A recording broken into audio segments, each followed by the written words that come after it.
Invite केले. मी कार्यक्रम पाहिला दयानंद सभागृहामध्ये आणि कार्यक्रम पाहिल्यानंतर माझ्या डोक्यात एकच आलं की मी या कामाला समजून घेण्याचा प्रयत्न केला. माझ्याकडे पैसे पण नव्हते त्या हॉलमध्ये बसण्यासाठी. माझ्या गाडीचं तेल संपलं अशोक हॉटेलला. मी गाडी तिथंच पार्क केली. तिथून चालत मी दयानंद सभागृहामध्ये गेलो. सरांनी मला मध्ये बसवलंय. मी कार्यक्रम पाहिलो. कार्यक्रम पाहिल्यानंतर माझ्या डोक्यामध्ये एक आलं की लोकांचे पैसे घेतले तर पैसे डबल व्हायचा प्रश्न नाही. याच्यामध्ये पैसे घ्यायचे, शॉपला जमा करायचे, त्या लोकांना सर्व्हिस द्यायचा हे मी डोक्यात घेतलो. आणि तिथे क्लिअर झालं की पैसे उडायचा, उठायचा, पळायचा, लोकांचा आपल्याकडे यायचा प्रश्न नाही, फक्त प्रोडक्टचा प्रश्न आहे. आपण रिझल्ट घ्यायचा. माझी केस बघा गेलेली होती मध्ये, ही केस माझ्या आले. आणि त्यानंतर माझ्या मंडळीचा प्रॉब्लेम होता अंगावरचं जायचं. ती एक प्रॉब्लेम दूर झाला. पित्ताचा 3 प्रॉब्लेम सॉल्व्ह झाल्यामुळं माझ्या डोक्यामध्ये आलं की 100% प्रोडक्ट हे चांगले आहेत. मग आपण लोकांना दिलं तर लोक आपल्या घरापर्यंत येणार नाही, हे मला शाश्वती झाली. तिथून मी मागे फिरून न पाहता मी डायरेक्ट प्रोडक्ट बॅग मध्ये भरायची आणि मार्केटमध्ये जायचं. आगरीवरती माझी 100% काम आहे. आणि त्या जोरावरती आज माझी नवीन टीम आहे. तर पारेकर साहेब असतील, नामदेव शेळके असतील, लक्ष्मण चव्हाण असतील, बरेच लोक येतात.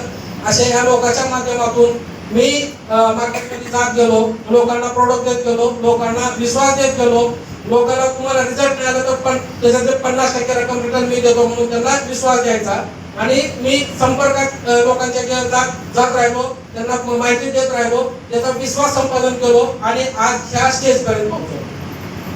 आणि याच्यामध्ये सगळ्यात मोठं म्हटलं तर याची सिस्टम आहे, ती सिस्टम खूप चांगली आहे.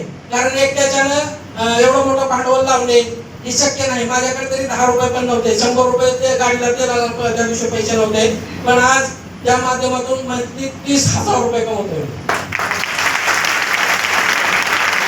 आणि सगळ्यात मोठं याच्यामध्ये निजाम सर असतील, श्याम सर असतील, हे बाकी सर्व लीडर जे असतील, लीडरचं स्पीच ऐकता मी आतापर्यंत फक्त एक जीटीएस चुकवलाय 2 वर्षामध्ये, 2 ते 2.25 वर्षामध्ये एक जीटीएस चुकलाय माझा.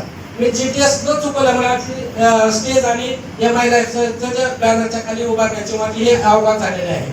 आपल्या अवघात पण नाही, कारण मी एक 12वी शिकलेला माणूस आहे आणि हमारीचं काम आपल्याकडे दुसरा काही सोर्स नाही, पाठीमागे आधार नाही, शेती नाही, पाणी नाही, कुठलंच काही नाही. शेत नाही म्हणून काय झालं, पण आपल्याकडे खंबीर अनुभव आहे. त्या अनुभवाच्या जोरावर आपण शेतकऱ्यापर्यंत जाणे, शेतकऱ्यांना कन्व्हिन्स करणे, त्यांना माहिती देणे, उत्पादन कसं वाढवायचं, कुठल्या टायमाला कुठला डोस द्यायचा, कुठल्या टायमाला कुठलं प्रोडक्ट वापरायचे, त्यांना आपण व्यवस्थित समजावून सांगणे आणि त्या लोकांना विश्वासात घेऊन आपण प्रोडक्ट त्यांच्यापर्यंत पोहोचवण्याचं काम केलं. त्या माध्यमातून आजपर्यंत आलोय. ही सगळ्यात मोठी माझी अचिव्हमेंट आहे. आणि मला जिथे कमी पडलं तिथे माझे गुरुवर सरळ साहेब हे माझ्या पाठीमागे नेहमी खंबीर उभा टाकलेले असतात. सर तुम्हाला जिथे कमी पडलं तिथे मी आहे, फक्त तुम्ही लढत राहा, लढण्याचं काम करा, मी तुमच्या पाठीशी आहे. असं सगळ्यात मोठं हे यश आहे. सगळ्यांना माझी एकच विनंती आहे की तुमचं पण बनणार, फक्त विश्वास ठेवला पाहिजे आणि सिस्टम मध्ये राहिलं पाहिजे. तुम्हाला कॉल केला, फोन लेकर मुलापाशी द्यायचं, बंद करून ठेवायचा, स्विच ऑफ करायचा, मीटिंगला यायचं नाही, जीटीएसला यायचं नाही, प्रोग्रामला यायचं नाही, फंक्शनला यायचं नाही, हे चुकीचं होतं बघा. जर तुम्हाला इथे यायचं असेल तर सिस्टम फॉलो करावं लागेल. मी सिस्टम फॉलो केलो म्हणून ह्या स्टेजवरती आहे. Thank you sir. तुम्हाला पुढील रॅकसाठी मनापासून हार्दिक